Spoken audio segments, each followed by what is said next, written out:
Hello, and welcome to the final episode of this series, Love Muslims Critique Islam.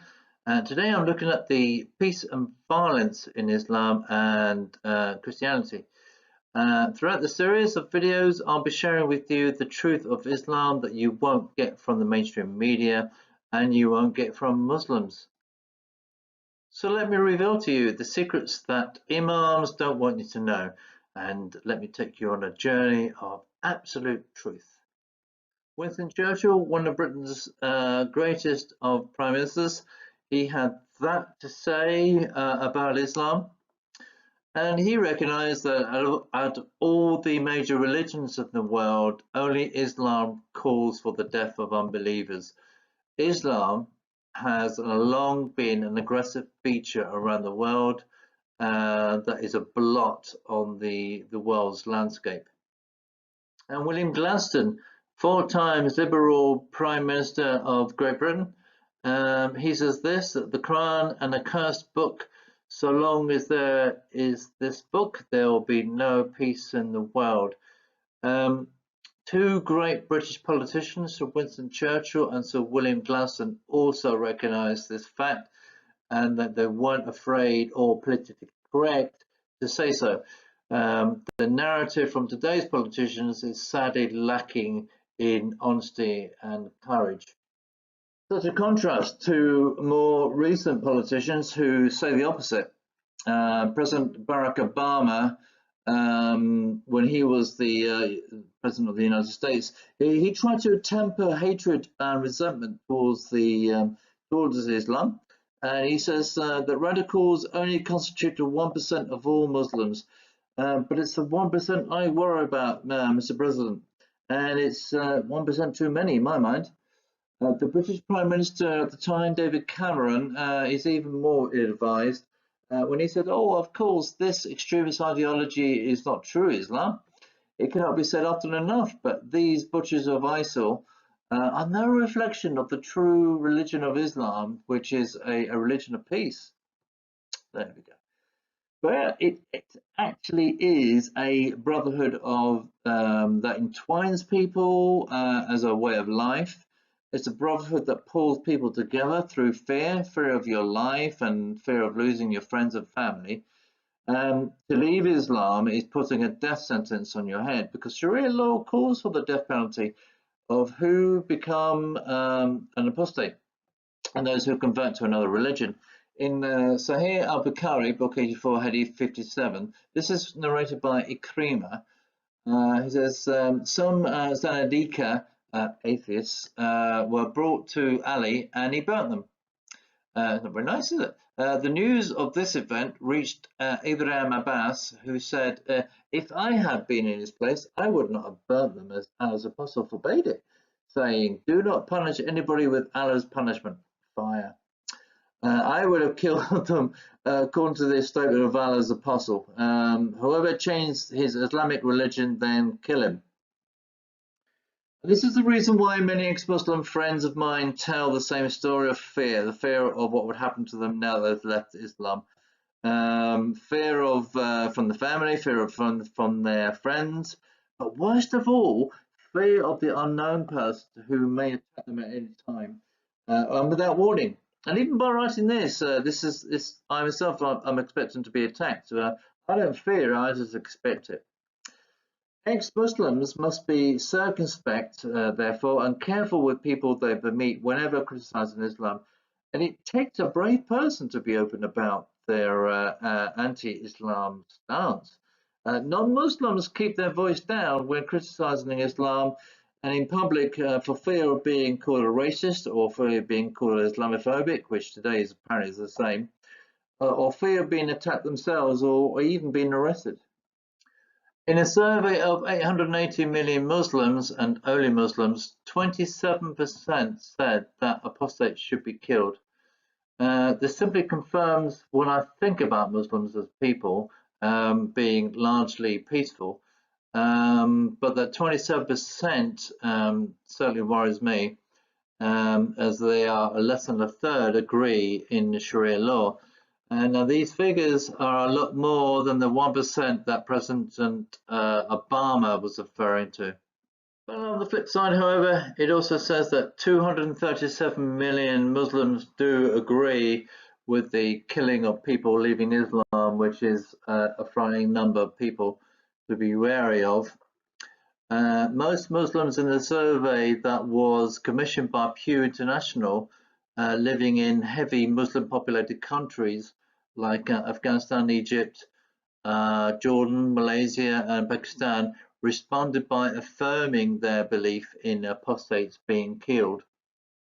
In Pew International survey of Western Muslims, 42% of French Muslims between the age of 18 to 29 believe that suicide bombings were justified, and so do 35% and 26% of American Muslims. Though a minority, it is worryingly high in a percentage, especially in France. What is particularly concerning is the growing disenfranchisement of the younger westernized Muslim. You see, Muslim migrants who have experienced Islam firsthand and have escaped from it clearly know the realities and dangers of Islam, not witnessed overall by Western Muslims. Given the choice, they would rather live in what they perceive to be a Christian nation than a country governed by tyrannical religion. Muslims coming to this country like the safe and stable environment in which they live. There is a deep appreciation for the values of our nation that are based on Christian and Judaic principles, which they cannot get in Islamic countries. Some Western Muslims are therefore spoilt. They like to keep the trappings of a free society, but have their true allegiance to Islam rather than to their nation. The attitude of younger Western Muslims I have come across tended to have more of an anarchic stance and a stronger affiliation to Islam.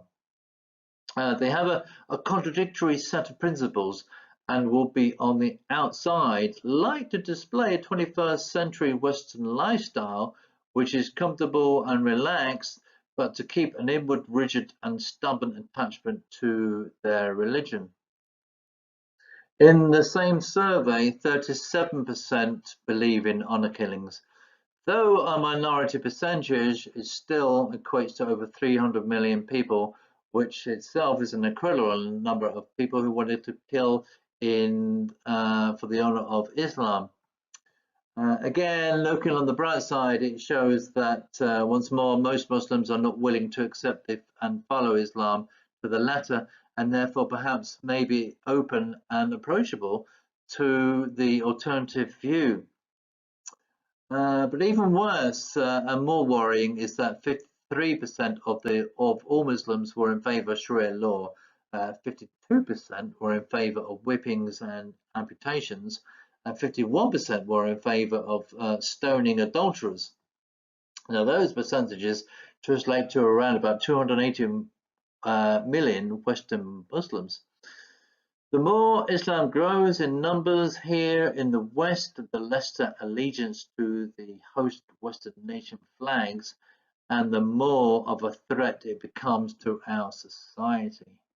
Ayatollah Khomeini says in that statement that you can read for yourself there, basically agreeing with Sir Winston Churchill and Sir William Gladstone.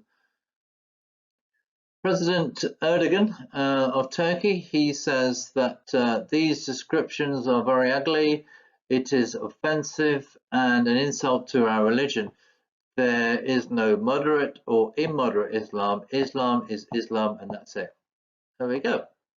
The four influential leaders of their time telling the truth about Islam, two pre-politically correct British Christian prime ministers and two Islamists. Churchill and Gladstone would not be allowed to get away with saying what they said about Islam today. Fortunately, we have two honest Muslim leaders who can tell us the truth on Islam. Erdogan is the current president of a NATO country, is desperate for his nation to be members of the EU and boost its influence in Europe and on the world stage still further. And Khomeini was the supreme religious leader in Iran after the Shah Pahlavi was removed from office because of his close relations with the West. It is clear what Islam's core aim is from the Quran, as no verses of peace can be found there, and there are 149 violent ones. Extracts from some are on the screen there, but each verse is not a violent passage of description of an event, but a genuine call to arms by Allah via Muhammad.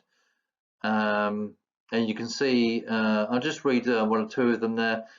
Slay the unbelievers and ambush them in Surah 9:5, and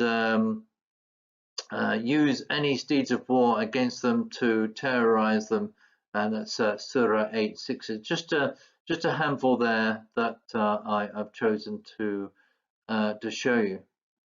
And there again, just a few more examples, and I could have picked many, many, many more.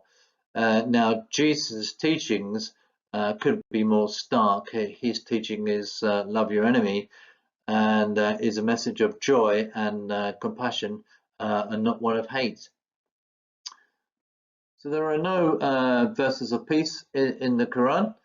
And when I tell Muslims this, they will tend to head for the same old verses as proof that there is. And they're fond of quoting Surah 256, which mentions there is no compulsion in religion, but they won't tell you what the following verse says. Verse 257, which describes how non-believers will be in hell. So there is compulsion, isn't there? Also, they like to quote Surah 109, verses 1 to 6. Another favorite of them, where it reads, to your religion, to my religion. And I said, well, it's not really a verse of peace, is it? And an argument is sometimes made to show that Muslims can simply defend themselves in the event of provocation. They will turn to Surah 2, 190 to 192 as proof that fighting is allowable as a form of defense. It goes on to say that Allah is forgiving and merciful. But then I ask them to read on to the next verse, which then reads, we'll fight them till there are no more. Well, there we go. And I've also been quoted Surah 5:32. He who kills one kills all, and he who saves one saves all. And they use this as an example of peaceful Islamic verse for all good Muslims. But if they are to read the line before that in verse 32, they would notice that the entire verse is for Jews. Not for Muslims. So there we go. And finally, from then on, you can always ask them to read you the following verse of Surah 5:33 that reads, he who stands against Allah and his prophet must be crucified and have their hands and feet cut off. Well, it says all, really. And I'll just read you this. O you who have believed, do not take the Jews and the Christians as allies. They are in fact allies of one another, and whoever is an ally to them among you, then indeed he is one of them. Indeed, Allah guides not the wrongdoing people. That's in Surah 5:51. Doesn't seem to make a great deal of sense, but the intention of hating the non-believer, the Jew and the Christian, is there. Gay Muslims know the implications of homosexuality in Islam, so they have no confidence in outwardly expressing their homosexuality, and they are fully aware of the implications among the community should their secret be revealed. They know the sentence for gays is death in Islam. And we read this in the book of Al-Akan, book 38, number 4447. If you find anyone doing as Lot's people did, kill them, the one who does it and the one whom it is done. A poll of 500 Muslims in 2009 showed nobody thought that homosexuality was morally acceptable, and in 2016 another survey found that 52% of British Muslims said homosexuality should be illegal. So those who argue for equality in society and for women and gays would do well to vent their anger outside mosques and be anti-Islam. Now, Taqiyya comes about as a defense strategy for when Muslims are in the minority and they feel threatened. So lying becomes permissible as a protection for their lives and is encouraged to deceive for the sake of the end goal, which is Islamic domination. The three stages of Islamic dominance, as told in the Quran, are when Muslims are outnumbered and in the minority they will be humble and tolerant. And when Muslim numbers increase and numerically able to fight in self-defense, and when their confidence grows, and when Muslims become the majority, their attitude changes to a more of an aggressive stance of dominance and control, to the point comes when the opposition are humbled and roles are reversed. And with this third stage is reached, domination is mission accomplished. This hateful ideology is a disease on our society, blinding the majority of good-natured Muslims into thinking it is something that is worth following. There is an aspect of smoke and mirrors about it, where believers are kept in the dark to its truth, as most Muslims haven't read the Quran, or if they have, they would have done so parrot fashion, learning verses off by heart without understanding their meaning. Now, to insult Islam is to insult a follower's way of life and therefore to insult them, but it is perhaps the price we need to be prepared to pay when sharing the Gospels.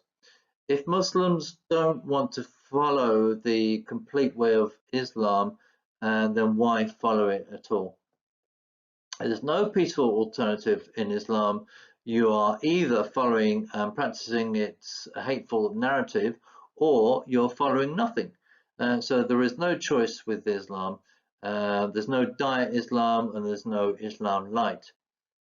Well, that's the end of this series on Islam, and it has been an absolute pleasure to share the absolute truth with you.